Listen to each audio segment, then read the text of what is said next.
Welcome back to our Torah-centric exploration of Paul's teachings.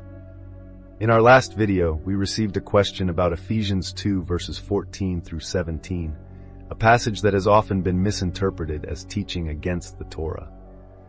Before we dive into these verses, it's crucial to establish some important context. First, let's remember Deuteronomy 13 verse 1 to 5, which warns about prophets or dreamers who might lead people away from following the Torah. If a prophet or a dreamer of dreams arises among you and gives you a sign or a wonder, and the sign or wonder that he tells you comes to pass, and if he says, "Let us go after other gods, which you have not known, and let us serve them," you shall not listen to the words of that prophet or that dreamer of dreams. For Yahuwah your Elohim is testing you, to know whether you love Yahuwah your Elohim with all your heart and with all your soul. You shall walk after Yahuwah your Elohim and fear him, and keep his commandments and obey his voice, and you shall serve him and hold fast to him.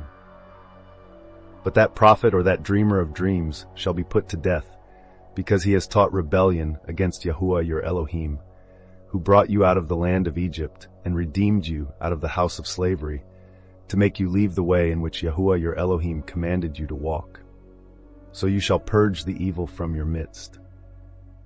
This passage sets a clear standard. Anyone claiming to speak for Elohim while teaching against the Torah is to be rejected and severely punished. If Paul were indeed teaching against the Torah, he would be subject to this judgment. Furthermore, we must consider Peter's words in 2 Peter 3:15-17, and count the patience of our Lord as salvation, just as our beloved brother Paul also wrote to you according to the wisdom given him, as he does in all his letters when he speaks in them of these matters. There are some things in them that are hard to understand, which the ignorant and unstable twist to their own destruction, as they do the other scriptures. You therefore, beloved, knowing this beforehand, take care that you are not carried away with the error of lawless people and lose your own stability. Peter acknowledges that Paul's letters can be difficult to understand and warns against twisting them to promote lawlessness. This caution is particularly relevant when approaching passages like Ephesians 2:14-17. With these points in mind, let's examine Ephesians 2:14-17, understanding that Paul, as a Torah-observant Jew and respected teacher, would not contradict the very scriptures he devoted his life to studying and teaching. For he himself is our peace, who has made us both one and has broken down in his flesh the dividing wall of hostility by abolishing the law of commandments expressed in ordinances, that he might create in himself one new man in place of the two, so making peace, and might reconcile us both to Elohim in one body through the cross, thereby killing the hostility. And he came and preached peace to you who were far off, and peace to those who were near. The concept of peace, or shalom in Hebrew, is central to this passage. In Numbers 6 verse 24-26, we find the priestly blessing. Yahuwah bless you and keep you. Yahuwah make his face to shine upon you and be gracious to you. Yahuwah lift up his countenance upon you and give you peace. This peace is more than just the absence of conflict. It's a state of wholeness and completeness that comes from Elohim. Paul presents Yeshua as the embodiment of this divine peace, echoing Isaiah 9:6, which prophesies about the Messiah. For to us a child is born, to us a son is given, and the government shall be upon his shoulder, and his name shall be called Wonderful Counselor, Mighty God, Everlasting Father, Prince of Peace.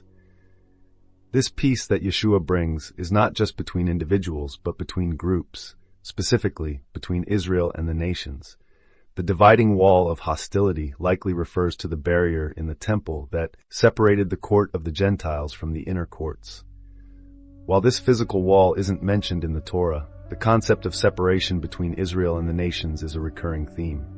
Leviticus 20 verse 26 states, "You shall be holy to me, for I Yahuwah am holy and have separated you from the peoples, that you should be mine."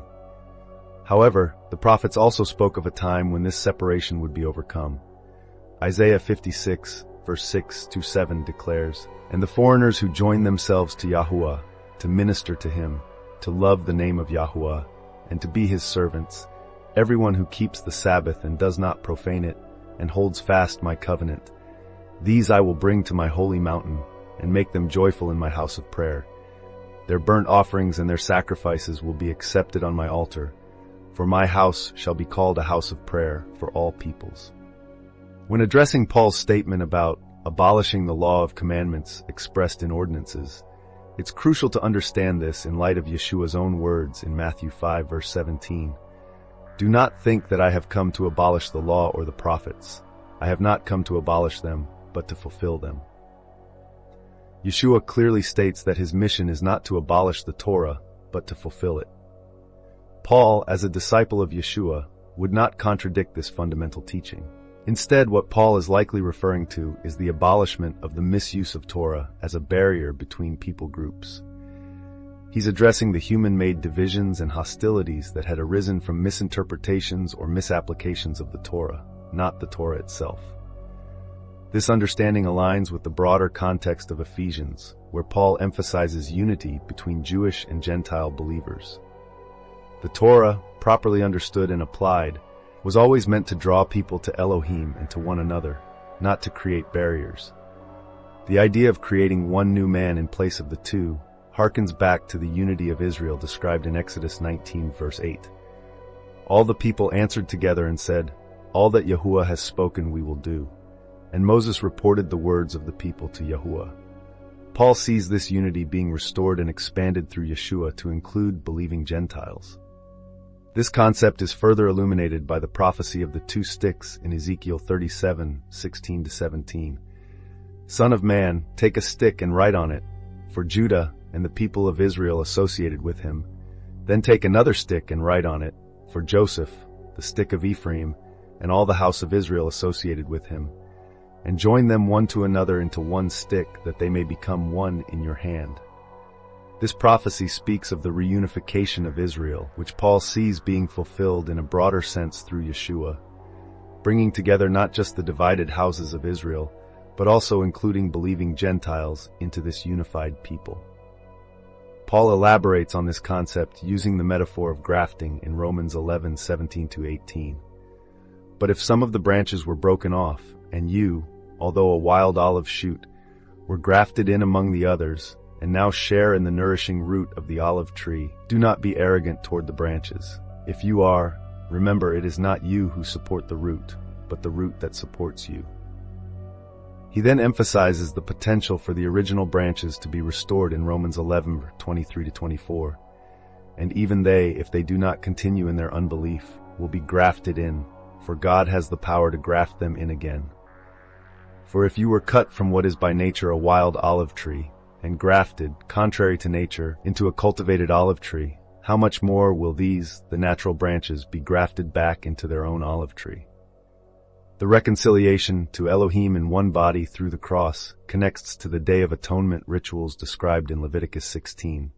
Just as the high priest made atonement for all Israel, Yeshua's sacrifice provides atonement for all who believe, both Jew and Gentile.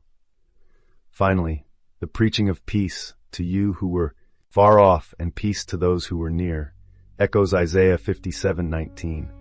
Peace, peace to the far and to the near, says Yahuwah, and I will heal him. This shows that Paul sees Yeshua's work as a fulfillment of Isaiah's prophecy. It's important to note that this unity and inclusion doesn't erase distinctions or negate the specific calling of Israel. Rather, it extends the blessings and responsibilities of the covenant to those who were previously excluded. As Paul states in Galatians 3:29, and if you are Christ's, then you are Abraham's offspring, heirs according to promise. This verse indicates that through Yeshua, Gentile believers become heirs to the promises given to Abraham, which includes the blessings of the covenant, but also the responsibility to walk in Elohim's ways as outlined in the Torah. In conclusion, Ephesians 2:14-17 is not a departure from Torah principles, but a profound application of them. Paul is teaching that Yeshua, as the promised Messiah, brings the peace and unity that the Torah and prophets anticipated. He removes the barriers that sin created between people and Elohim, and between different groups of people, not by abolishing the Torah, but by fulfilling its ultimate purpose of drawing all people to Yahuwah. This passage challenges us to see beyond surface-level divisions and recognize the deep unity we have in Yeshua. It calls us to live out the Torah's principles of justice, mercy, and love in a way that embraces all who come to Yahuwah through Yeshua, while still maintaining the distinct calling and identity of Israel. As we reflect on these verses, may we be inspired to dive deeper into the Torah, seeing how its timeless wisdom and Yeshua's fulfillment of it guide us in creating communities of peace and unity. Until next time, Shalom.